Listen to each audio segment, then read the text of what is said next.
அரசியல் பேரியக்கத்தை தொடங்கிய நிறுவனர் ராமதாஸ் ஆகிய நான் நிறுவனர் என்பதோடு பாட்டாளி மக்கள் கட்சியின் தலைவர் பொறுப்பையும் நானே எடுத்துக் கொள்ளுகிறேன். பாட்டாளி மக்கள் கட்சியின் தலைவராக பொறுப்பு வகித்து வரும் மருத்துவர் அன்புமணி ராமதாஸ் பாட்டாளி மக்கள் கட்சியின் செயல் தலைவராக நியமனம் செய்கிறேன்.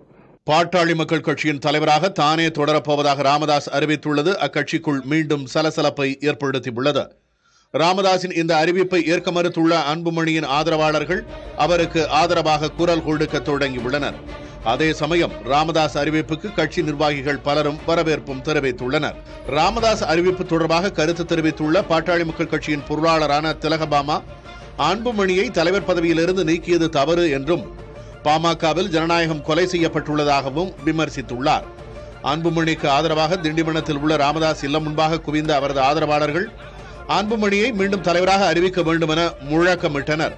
அப்போது அங்கிருந்த மற்றொரு தரப்பினர் ராமதாசுக்கு ஆதரவாக முழக்கமிட்டதால் பரபரப்பு ஏற்பட்டது.